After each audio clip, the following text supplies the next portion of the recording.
Thank you for joining us today for EOC tutorials. For the second half, we are going to talk calculator strategies. What I've done is I've taken 4 of the problems from previous EOCs that students have missed the most, and we're going to talk about how to solve those by just using the calculator. Now, I want to stress the calculator will not take out your thought. You still have to think. You still have to run through your mind of what you know about that topic and maybe what you need to figure out. So don't think that the calculator solves everything. It's just a really powerful tool. This first problem, it's an inequality, and 27% of Texas students got this problem right. So that means 73% of us missed it. What I like about this problem is that it is an equation problem. And equation problems usually tell me to use my calculator. And what it says is y is less than 1 minus 6x. And down here in my ABCD, I have a series of x's and y's. So what's cool about this is that I can substitute x and y in here and see which one is true. For instance, right here, I would have y, 0, is less than 1 minus 6 times 1. Here it's going to be negative 1 is less than 1 minus 6, also times 1. 1 is less than 1 minus 6 times 0, and 1 is less than 1 minus 6 times negative 1. And so I've put all my y's on this side and all my x's right here. And now I'm just going to use my calculator to test and see which one of those is right. So I'm going to start right here. I'm going to work in my home screen, and I'm going to put 1 minus 6 times 1. And that's negative 5. 0 is less than negative 5. That is not a true statement. So I just keep going. So now I've got 1 minus 6 times 1. Negative 1 is less than negative 5. That's not a true statement either. 1 minus 6 times 0 is 1. Is 1 less than 1? No, that's not true either. So let's try the last one. 1 minus 6 times negative 1.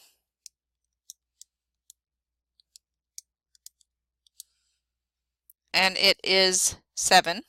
Is 1 less than 7? And the answer is yes. So D is your answer.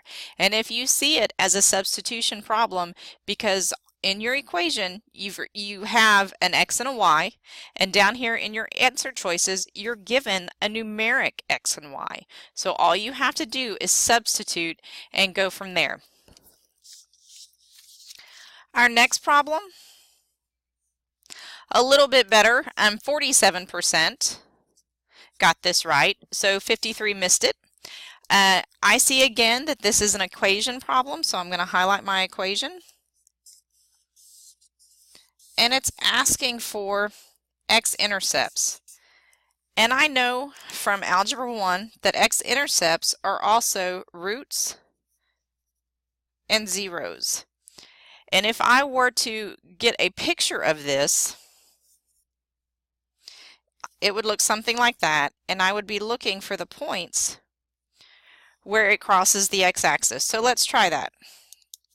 Let's put that in. 5x, x squared, plus 4x minus 1. And let's look at that picture. It looks like it might be 0 and negative 1, but the scale is so tight I can't really see clearly. So I'm going to go ahead and use some math, and I'm going to try this out. I know that zeros is another word for x-intercepts. So if I go to my home screen and I substitute these numbers in for x, it should equal 0. So I'm going to try it. 5 parentheses alpha y equals for my fraction, and it's 1 over 5. I'm sorry. Still getting it wrong. There we go. Parentheses squared plus 4x alpha y equals 1/5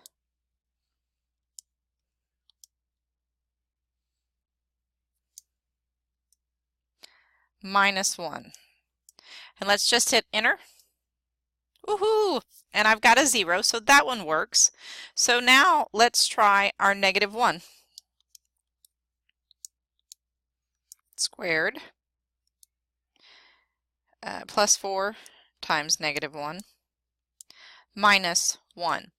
And I can't stress enough, anything that you substitute in has to go in parentheses. And the part that you're given, the 5 and the squared and the 4, is entered just like you see it. So now let's hit enter. Woohoo! They're both zeros, so I really like this answer. So let's see what happens. I know from the picture I don't think it's -1/5 because it was at 1. So I'm going to go ahead and throw that one out. 0 and -1 look like an option.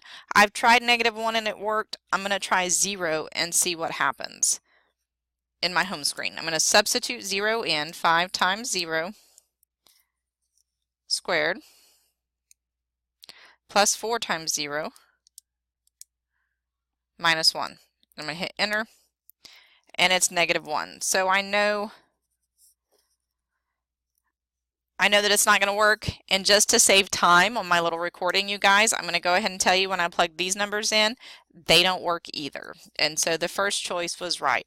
And all we did is we looked at our x-intercepts, we looked at a graph. It didn't help us as much as we wanted it to. We decided to use our knowledge that it's a 0, and that if we plug this in for x, substitution, it should equal 0. And by doing that, we were able to answer this.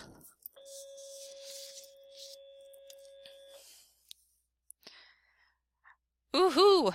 This is the infamous word problem that I think a lot of us missed. The strategy for word problems is just to go ahead and look at the very end of the word problem and find the question. And the question is, which function can be used to determine the monthly cell phone sales after January? That's fairly straightforward, so I think I am going to pursue this word problem. It doesn't look like one that's so hard and confusing I might just want to give up. So I'm going to go back up into my problem, and I'm going to highlight the information that helps me answer it. There were 417 cell phones sold in January, and since then cell phone sales are increasing by that rate. Okay, I really like it when I have equations. I can find out a lot of information from equations. I'm going to enter this just like I see it in y equals. I'm going to raise it. It says to the power of m, but of course we use x. And I'm going to look at a table of points. You either want to look at a table of points or a picture. And the reason why I chose y equals instead of the home screen is I'm not substituting anything in. I have something that is equal and it's got one variable, and that's what I'm going to put in. So now I've put it in, and let's look at it. It does have our number 417. Let's see if it's increasing. When I look at it, it's actually decreasing. So I know right away that this isn't an answer I'm interested in. Let's do the next one.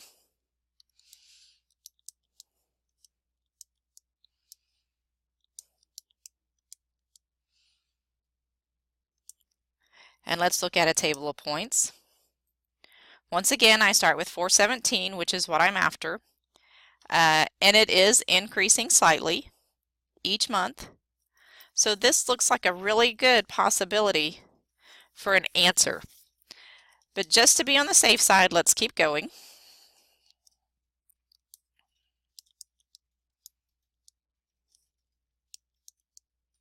This time this one's raised to the x minus 1. And I'm going to look at my table of points. This time I don't even start with 417 at 0. It comes up at 1. And then after that, I'm actually decreasing. So this isn't anything that I'm interested in.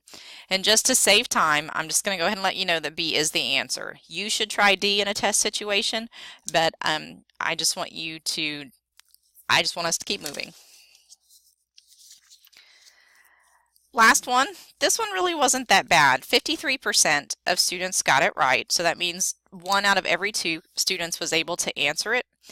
It is an equation problem, and since I have equations in the question and also the answers, I know that I'm going to use y equals to try to figure it out. I'm going to put this in y1, and I'm going to put my answer choices in y2, and I'm going to put it exactly like I see it. Instead of m, I use x. I put my parentheses, alpha y equals for our fractions,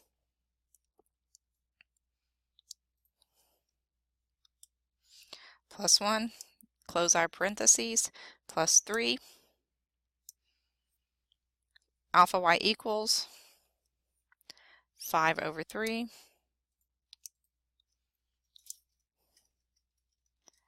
x minus 2, close my parentheses. Okay. I wanted to keep this video under 10 minutes, so just to save time, I'm going to go ahead and show you that the answer is 3x squared plus 7x minus 6. And I put it in y2, and the way I know that they're equal is I look at a table of points, and everything in here is the same. All the x's are the same. I'm sorry, the y's are the same for both equations. So I know that they're equal. And just to show you what it looks like if they're not equal, let's just go ahead and go up here and change one. Let's say that this is minus 4 and go to the table. And now you can see that they're not equal anymore. So if they are equal expressions, it's going to show you that they're equal in the table. All right, guys, I've given you tips on 4 types of problems. You've got your work. Get busy. I'm going to ask you to check your work before you talk to a teacher. I want you to talk to each other and try to figure things out rather than ask and be told. Good luck. Thanks again for coming.